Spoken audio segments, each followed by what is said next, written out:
Hello friends, आप सबका अपने यूट्यूब चैनल श्री जी ज्ञान सेंटर पर हार्दिक स्वागत है। जैसा कि आप लोगों से हमने कल बताया भी था, आज थोड़ा-सा इसके बारे में और चर्चा कर दे रहे हैं। ये क्लास केवल और केवल TGT, net, JRF, JIC, PDC professor की क्लास है। वैसे देखा जाए तो जीएस यानी कि जनरल स्टडीज़, चाहे वो आईएएस हो गया या पीसीएस हो गया, जो जनरल स्टडीज़ का टॉपिक है, वो टॉपिक भी से रिलेटेड है।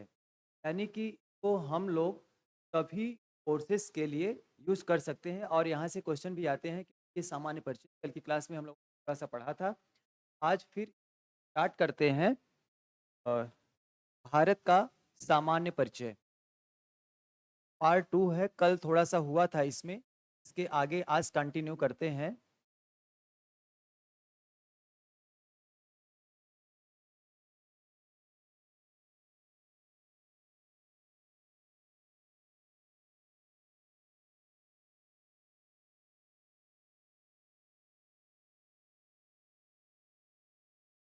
कंटिन्यू आज करते हैं।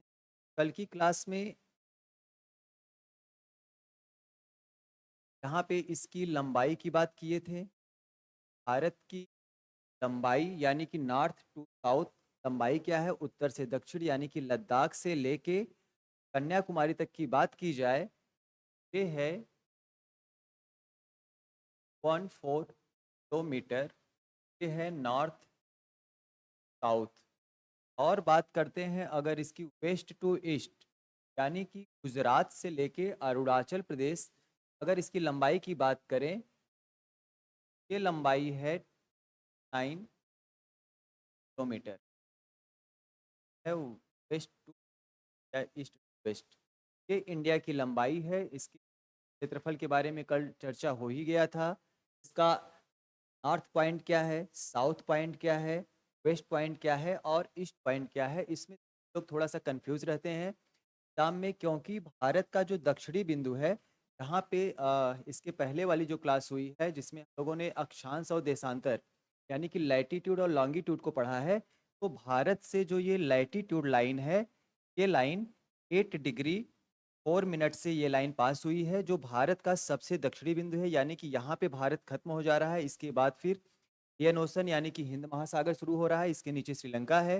भारत का जो दक्षिणी बिंदु है, यानी कि जैसे अपना एक मकान होता है, उसका बॉर्डर होता है, उसके बाद दूसरे का मकान स्टार्ट हो जाता है, वैसे यहाँ पे भी भारत का जो मुख्य भूमि है, ये यहीं पर खत्म हो जाता है। तो यहाँ पे ये जो पॉइंट है, कल की क्लास में हम लोगों ने देखा था, इसको कन्याकुमारी या केप कमोरिन के नाम से जानते हैं। कन्याकुमारी या केप कमोरिन के नाम से जानते हैं, और ये पड़ता है तमिलनाडु राज्य में पड़ता है।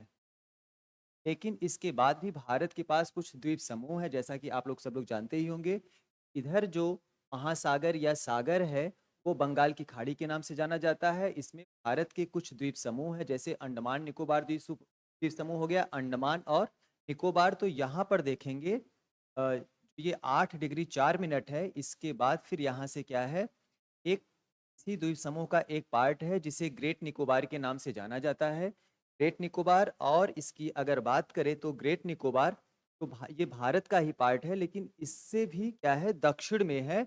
अगर डायरेक्शन की बात करेंगे तो यहाँ पर देख लीजिए, मैप में जो डायरेक्शन दिखाया जाता है, ऊपर नॉर्थ होता है, नीचे साउथ होता है, इधर वेस्ट और इधर ईस्ट।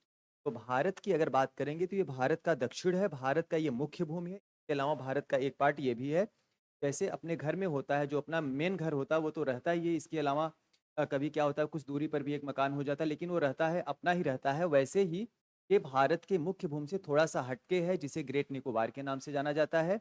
और इसका जो ये दक्षिणी बिंदु है, यहाँ से जो लैटीट्यूड लाइन यानी कि अक्षांश रेखा जो गुजरी है, ये है 6 डिग्री 45 मिनट से है। यानी कि ये 2 डिग्री और दक्षिण में है, ये 8 डिग्री है, ये 6 डिग्री है, ये दक्षिण में है।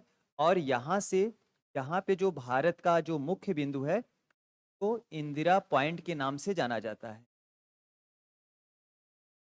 इंदिरा पॉइंट के नाम से जाना जाता है, या इसके और नाम है, क्योंकि जो वो पॉइंट है वो काफ़ी दूर तक ऐसे फैला हुआ है, तो कहीं पर इंदिरा पॉइंट बोलते हैं, कहीं पे पिलियन पॉइंट, कहीं पर पार्सन पॉइंट के नाम से जाना जाता है, और ये ग्रेट निकोबार में है। अगर एग्जाम में पूछा जाएगा कि भारत के मुख्य भूमि का दक्षिणी बिंदु तब आप इसको बताएंगे ये मुख्य भूमि है, लेकिन ये भी भारत का पार्ट है। अगर आपसे पूछा जाएगा एग्जाम में कि भारत का दक्षिणतम बिंदु या भारत का दक्षिणी बिंदु, तो भारत ये भी है और ये भी भारत का ही पार्ट है, तो वहां पे ये बताएंगे कि भारत का जो दक्षिणी बिंदु है वो इंदिरा पॉइंट है। और किस द्वीप में पड़ता है? वो पड़ता है अंडमान निकोबार द्वीप समूह का जो सबसे दक्षिणी बिंदु है, ग्रेट निकोबार के नाम से जाना जाता है। में इसको महान द्वीप कहीं पर लिख देते हैं, लेकिन महान द्वीप नहीं, एग्जाम में भी इसी में ग्रेट निकोबार द्वीप करके ये पूछा जाता है। ये हो गया, कल की क्लास में ये सब हुआ था। इसके बाद हम लोगों ने कल की क्लास में ही देखा था में कितने देश ऐसे हैं जो जल से सीमा बनाते हैं। तो यहाँ पे हम लोगों ने देखा था कि म्यांमार का कोको आइलैंड है, म्यांमार का कोको आइलैंड, और अंडमान निकोबार का उत्तरी आइलैंड यानी कि नॉर्थ अंडमान है, वो सीमा बनाता है। कोको चैनल यहाँ पे है। के बाद यहाँ पर देखे थे कि जो इंदिरा पॉइंट है, इंदिरा पॉइंट के जस्ट नीचे यहाँ पर देखेंगे तो इंडोनेशिया के बहुत सारे द्वीप हैं। जैसे यहाँ अंडमान निकोबार का नॉर्थ अंडमान हो गया, middle Andaman, little Andaman, south Andaman, car Nicobar, little Nicobar, great Nicobar है। ऐसे यहाँ पे भी छोटे छोटे बहुत सारे इंडोनेशिया के आइलैंड हैं। तो यहाँ पे एक है सुमात्रा आइलैंड,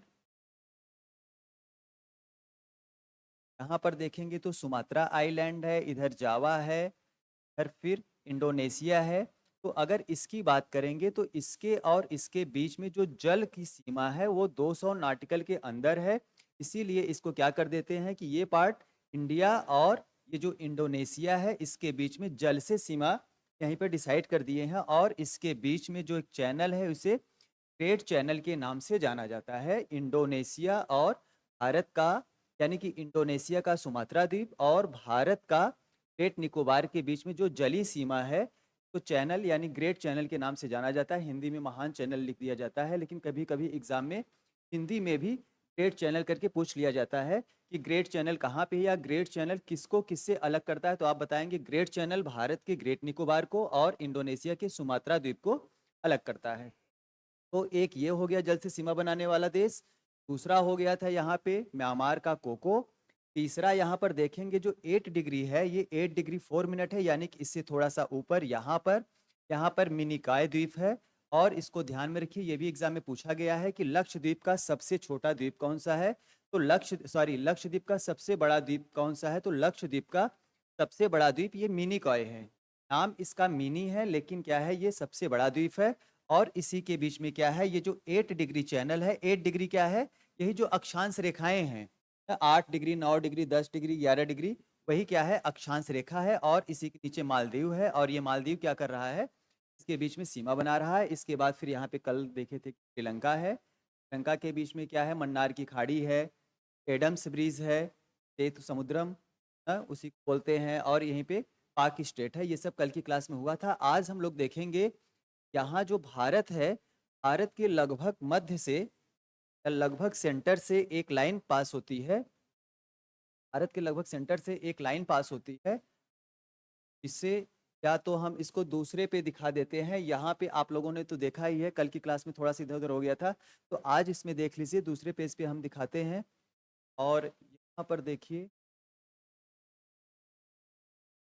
इसमें तो है, ये छोटी चीजें हैं, लेकिन एग्जाम में कई बार ये पूछा गया है, इसलिए हम एक बार सोच रहे हैं कि आपको एकदम बेसिक लेवल से पूरे टॉपिक को, सिलेबस को ही कंप्लीट करवाएं। तो इसको आप लोग हल्के में न लीजिए, एग्जाम में क्वेश्चन पूछे जाते हैं। और यहाँ पर देखिए, भारत के लगभग बीच से, यानी कि अभी तक आप लोगों ने देखा कि ये वाली जो लाइन जो भारत का दक्षिणी बिंदु है 8 डिग्री से है, 8 डिग्री के बाद 9, 10, 11, 12, 13, ऐसे करके यहाँ से 20.5 डिग्री नॉर्थ। यहाँ पर अगर देखा जाए, जो पृथ्वी है, अक्षांश देशांतर वाली क्लास में हुआ था, ये पृथ्वी है। और ये 0 डिग्री, इसको 0 डिग्री अक्षांश रेखा या इसी को भूमध्य रेखा या भूमध्य, यानी कि ये भूमि के मध्य से खींचा गया, ये भूमि है, इसके मध्य से ये लाइन खींची गई, इसलिए इसको मध्य रेखा कहते हैं। और यह लाइन क्या है, पूरे अर्थ को दो पार्ट में इक्वल करता है, इसलिए इसको इक्वेटर भी बोलते हैं। यानी कि इसी लाइन का या इसी रेखा का कई नाम है, 0 डिग्री अक्षांश, 0 डिग्री लैटिट्यूड, मध्य रेखा, इक्वेटर, विषुवत रेखा, ये सब है। और यहाँ से 0 डिग्री के बाद अगर हम ऊपर की तरफ जा रहे हैं तो नॉर्थ, नीचे की तरफ आ रहे हैं साउथ, इधर जा रहे हैं तो वेस्ट, और इधर आ रहे हैं तो ईस्ट। तो यहाँ पर देखेंगे 20.5 डिग्री, 20 एंड हाफ डिग्री यानी 23.5 डिग्री को बोलते हैं कर्क रेखा। कर्क रेखा, इसमें इसको बोलते हैं Tropic of Cancer. Tropic of Cancer. और साउथ की तरफ आएंगे 0 डिग्री से जैसे ही नीचे जाएंगे यानी कि हम साउथ दक्षिण में आ रहे हैं, तो यहाँ पर देखेंगे 23.5 डिग्री यानी कि 23.5 डिग्री को बोलते हैं मकर रेखा। मकर रेखा, या इसको इंग्लिश में बोलते हैं Tropic of Capricorn. Tropic of Capricorn इसको बोलते हैं। तो ये वाली जो लाइन है 23.5 डिग्री, यही लाइन भारत के एकदम बीचों बीच खींचा गया है, या नियर अबाउट बोल सकते हैं कि लगभग भारत के मध्य से ये लाइन खींची गई है, और इसको कर्क रेखा के नाम से जाना जाता है। कर्क रेखा यानी कि भारत अगर सूर्य की बात करें तो सूर्य का जो उत्तरायण होता है 23.5 डिग्री तक ही सन जाता है, और इसके बाद क्या होता है, सूर्य दक्षिण की तरफ यानी कि यहीं से दक्षिणायन होने लगता है। तो ये भी एग्जाम में प्रश्न पूछा जाता है, सूर्य की लंबवत किरणें, सूर्य की लंबवत किरणें कर्क रेखा पर कब पड़ती हैं। तो ये सब क्लासेस क्लाइमेटोलॉजी की क्लास जब चलेगी, जलवायु विज्ञान की जब क्लास चलेगी, वहां पे हम लोग इसको डिफाइन करेंगे। यहाँ पर अभी देखते हैं जो सामान्य परिचय चल रहा है, 23.5 डिग्री को कर्क रेखा के नाम से जाना जाता है। देखिए इसमें ध्यान रखना होगा, 23.5 डिग्री उत्तरी अक्षांश रेखा है और 23.5 डिग्री दक्षिणी अक्षांश रेखा है। उत्तरी अक्षांश रेखा जो 23.5 डिग्री पर है उसे कर्क रेखा, और जो दक्षिण में 23.5 डिग्री पर है उसे मकर रेखा के नाम से जानते हैं। तो भारत से जो लाइन पास हुई है, ये भी एग्जाम में पूछा जाता है कि कौन सी रेखा भारत से गुजरी है या भारत से पास हुई है, कर्क रेखा, मकर रेखा, भूमध्य रेखा, या उपर्युक्त में से कोई नहीं। इसमें आपको क्या लगाना है, आंसर सही क्या होगा, कर्क रेखा। और एग्जाम में ये भी पूछा जाता है कि कर्क रेखा भारत के कितने राज्यों से होकर गुजरी है। अभी हम लोग भारत का भूगोल पढ़ रहे हैं यानी कि ज्योग्राफी ऑफ इंडिया पढ़ रहे हैं, तो यहाँ पे भारत के बारे में ही देखेंगे। और इसके बाद जब वर्ल्ड ज्योग्राफी पढ़ेंगे तो फिर यही देखेंगे कि कर्क रेखा विश्व के कितने देशों से होके पास हुआ है। ये कर्क रेखा तो पूरे अर्थ पे है, ऐसा नहीं बस खाली इंडिया से होके गायब हो गया है, पूरे विश्व में है। तो इसको भी पढ़ना है आगे कि कर्क रेखा विश्व के कितने देशों से पास हुआ है। यहाँ पर देखते हैं कि कर्क रेखा भारत के कितने राज्यों से होके पास हुआ है। तो यहाँ पर देखेंगे जो पहला राज्य पड़ता है, अगर हम वेस्ट से ईस्ट की बात करेंगे तो पहला राज्य जो पड़ रहा है, पहला राज्य यहाँ पर है गुजरात। गुजरात। और अगर दूसरे की बात की जाए, दूसरे की बात तो गुजरात के बाद यहाँ से हल्का सा पार्ट राजस्थान का भी पार्ट यहाँ पे टच है, तो दूसरे नंबर पे हो गया राजस्थान। गुजरात, राजस्थान। तीसरे नंबर पर देखेंगे तो यहाँ से यहाँ तक लगभग एमपी है यानी कि मध्य प्रदेश है। मध्य प्रदेश। मध्य प्रदेश। इसके बाद फिर इधर आएंगे तो देखेंगे कि छत्तीसगढ़ का भी हल्का सा पार्ट यहाँ पे टच है। छत्तीसगढ़ किसका पार्ट था, पहले छत्तीसगढ़ मध्य प्रदेश का ही पार्ट था। सन 2000 में मध्य प्रदेश से छत्तीसगढ़ अलग हुआ है, तो छत्तीसगढ़ का भी पार्ट यहाँ पे टच करता है। छत्तीसगढ़ हो गया। इसके बाद देखेंगे तो छत्तीसगढ़ के बाद यहाँ पे झारखंड का भी हल्का सा पार्ट यानी कि रांची, अगर झारखंड की बात की जाए तो रांची से होके ये लाइन गुजरी हुई है। यहाँ पे झारखंड भी पड़ता है, और झारखंड किसका पार्ट था, अगर सन 2000 के पहले की बात करेंगे तो झारखंड ये बिहार का पार्ट था। बाद में सन 2000 में बिहार से ये अलग हुआ है नवंबर में। तो यहाँ पे देखेंगे कि झारखंड, झारखंड से भी होके ये रेखा पास हुई है। झारखंड के बाद फिर उधर देखेंगे तो पश्चिम बंगाल है। पश्चिम बंगाल।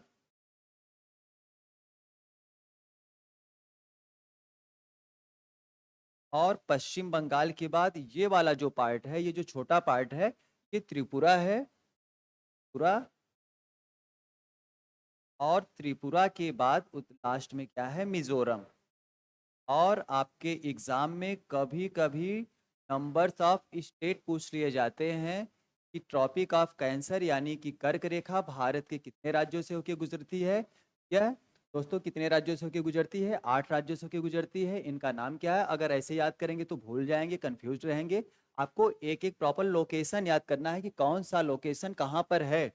यानी कि यहाँ पे गुजरात, राजस्थान, मध्य प्रदेश, छत्तीसगढ़, झारखंड, पश्चिम बंगाल, त्रिपुरा और मिजोरम। ये तो हो गया कर्क रेखा की बात हो गई। इसके बाद क्या है, यहीं पर एक लाइन और पास होती है जिसे आईएसटी के नाम से जाना जाता है, और आईएसटी क्या है, ये अक्षांश रेखा न होके ये देशांतर रेखा है। देशांतर रेखा है और ये 82.5 डिग्री 82.5 डिग्री ईस्ट में ये रेखा है। 82.5 डिग्री से जो लाइन पास हुई है उसे आईएसटी यानी कि इंडियन स्टैंडर्ड टाइम, भारतीय मानक समय रेखा के नाम से जाना जाता है। और यह 82.5 डिग्री से पास हुआ है। और इसके बारे में क्या है कि डिटेल में हमको बताना है कि ये लाइन 82.5 डिग्री से ही क्यों पास हुआ है, यह भारत के कितने राज्यों से गुजरी हुई है। आज क्या है कि तो चलिए इसको कंटिन्यू करते हैं, थोड़ा सा जल्दी है, बार बार फ़ोन आ रहा है जो है, तो इसको मैं कंटिन्यू करता हूँ। 82.5 डिग्री जो ये देशांतर रेखा है, देखिए यहीं से ही भारतीय मानक समय मतलब कि एक माना गया समय है। इसको यहीं से माना क्यों गया है, 82.5 से ही, इसको 82 सीधे सीधे क्यों माना गया, 83 क्यों नहीं मान लिया गया, 82.5 ही क्यों माना गया। तो दोस्तों यहाँ पर देखेंगे, अगर पृथ्वी की बात करेंगे तो ये वाली जो लाइन है ये है 0 डिग्री देशांतर रेखा। 0 डिग्री देशांतर रेखा के अगर हम इधर जा रहे हैं तो यानी कि पूर्व में जा रहे हैं। 0 डिग्री देशांतर रेखा से अगर इधर आ रहे हैं यानी कि हम कहाँ जा रहे हैं, पश्चिम में जा रहे हैं। तो इसमें क्या होता है, 0 डिग्री देशांतर रेखा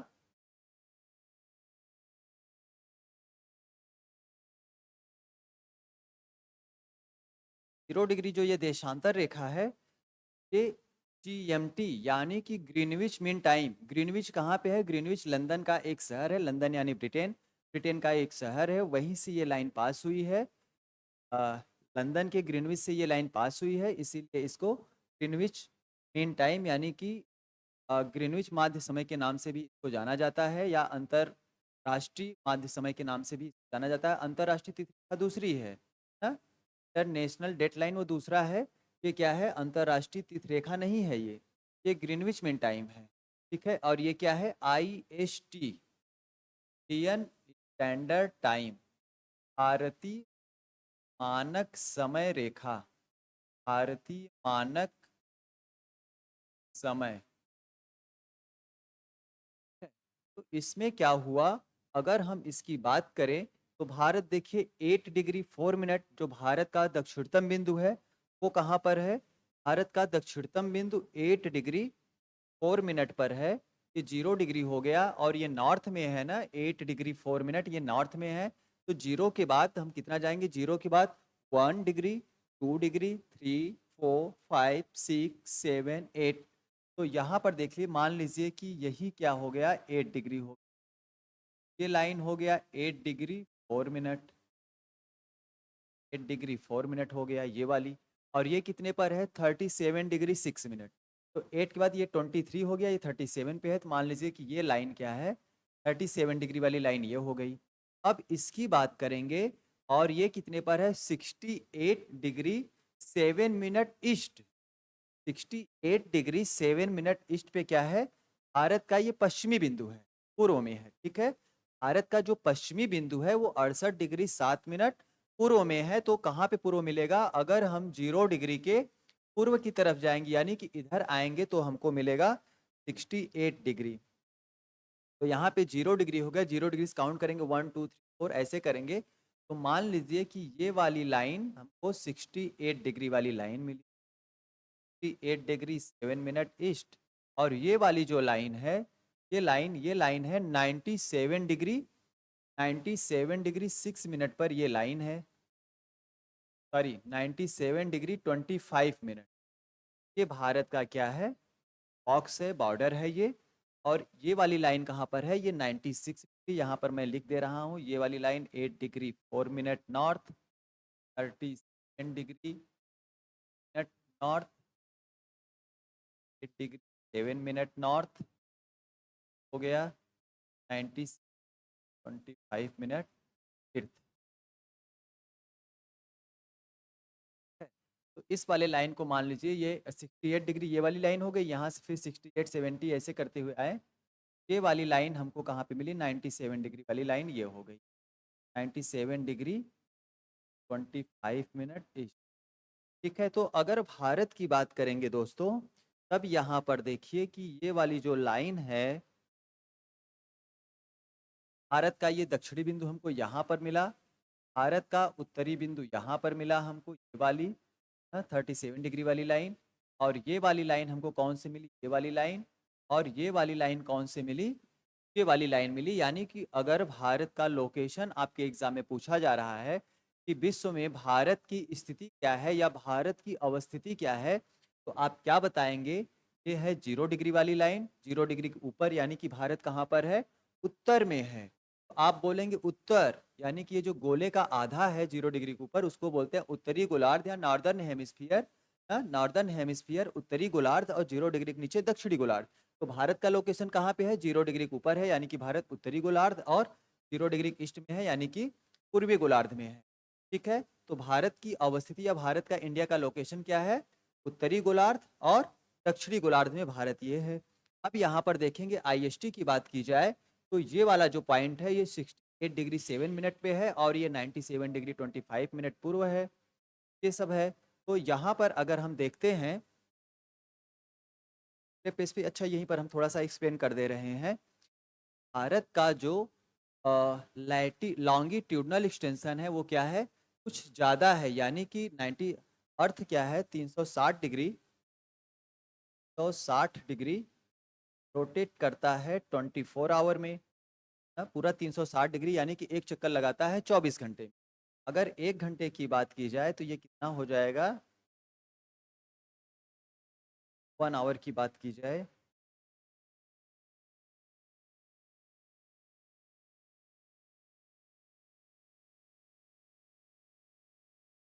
1 आवर की बात की जाए तो वो 1 घंटे में कितना होगा, तो 360/24 करेंगे, कितना हो जाएगा, ये इसको जब डिवाइड करेंगे तो आ जाएगा लगभग 15 डिग्री। यानी कि 1 आवर को 60 मिनट लिख सकते हैं ना। 60 मिनट में अर्थ कितना रोटेट कर रहा है, 15 डिग्री रोटेट कर रहा है। और अगर 1 डिग्री की बात करें, ये कितना हो जाएगा, 4 मिनट। यानी कि 4 मिनट में 1 डिग्री अर्थ क्या करता है, रोटेट करता है। 4 मिनट में 1 डिग्री रोटेट करता है। और यहाँ की बात की जाए, अगर भारत के पूर्वी, सॉरी भारत के अगर पश्चिमी बिंदु की बात की जाए तो ये 68 डिग्री पर है, और इसकी बात की जाए तो ये 97 डिग्री पर है।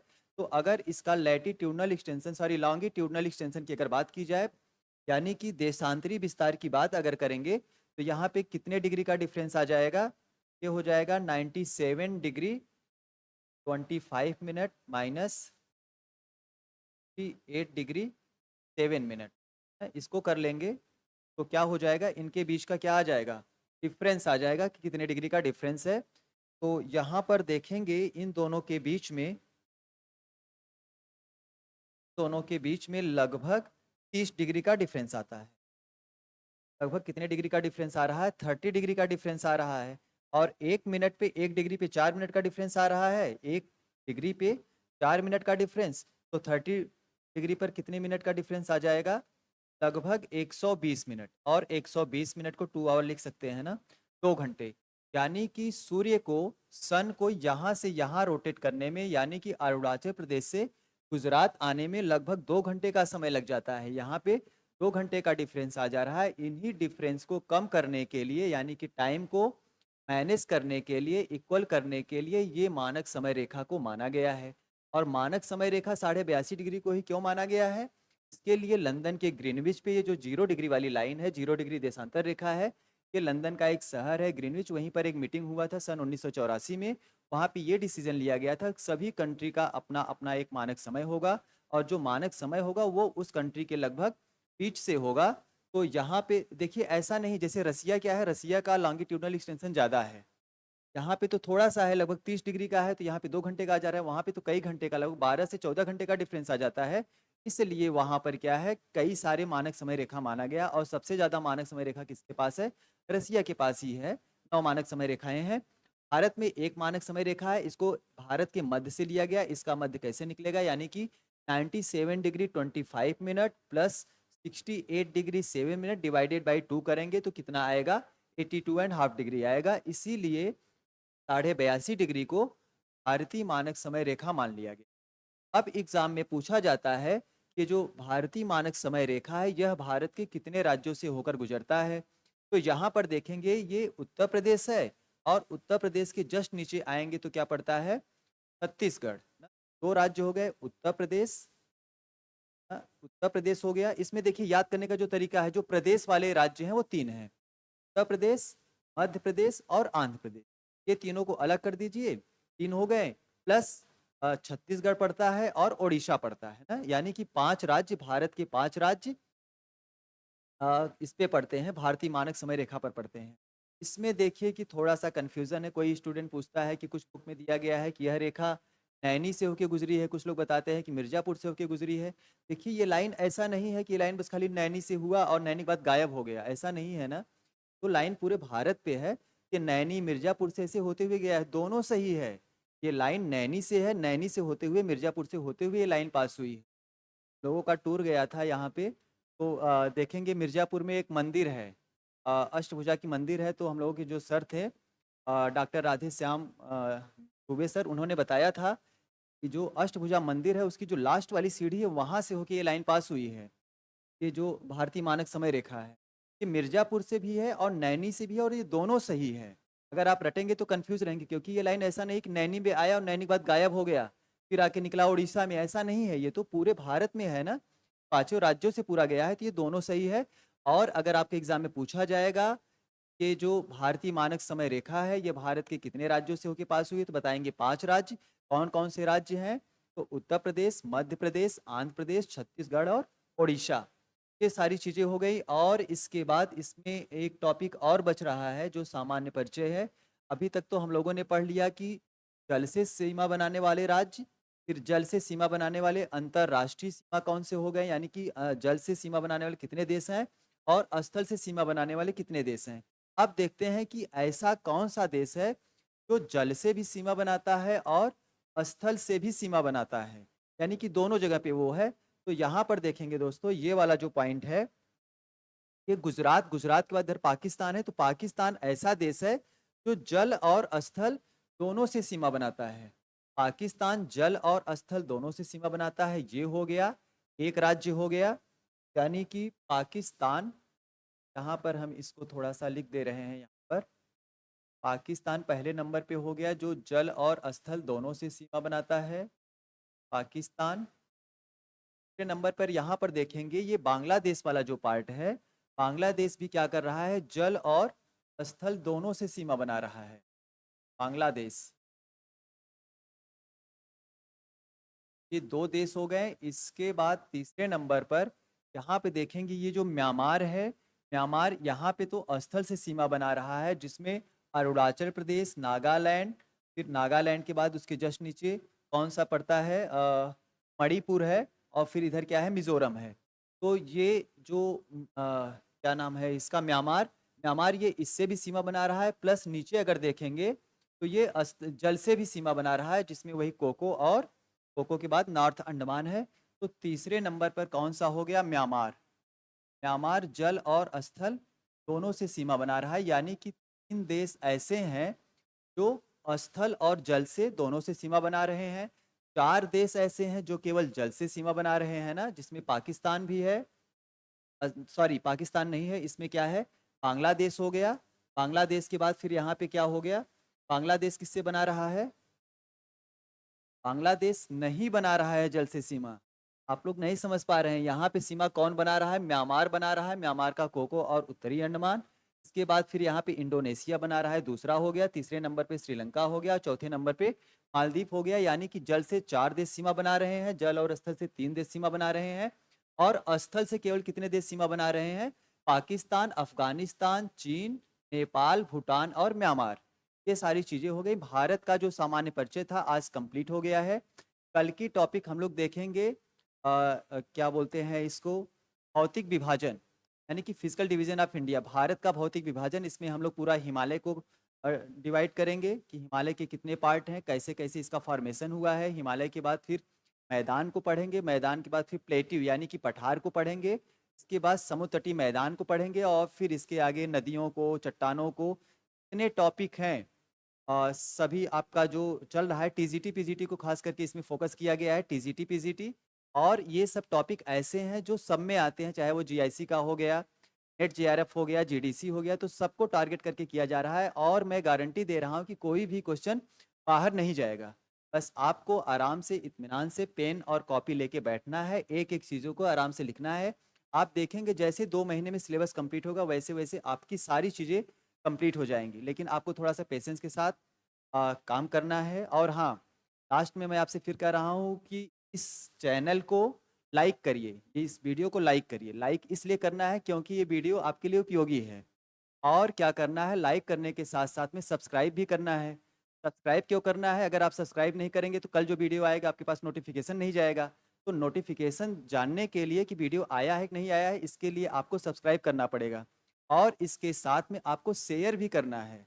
शेयर इसलिए करना है क्योंकि आपके जो दोस्त मित्र यार हैं उन तक भी ये बात पहुँचे कि हाँ, यहाँ पे इस टॉपिक पे वीडियो आ रहा है और काफ़ी अच्छा वीडियो है, और ये क्या है, अपने सिलेबस से वीडियो है, काफ़ी यूज़फुल है। तो दोस्तों इसको लाइक, सब्सक्राइब और शेयर करना ना भूलें। और कल मिलते हैं फिर।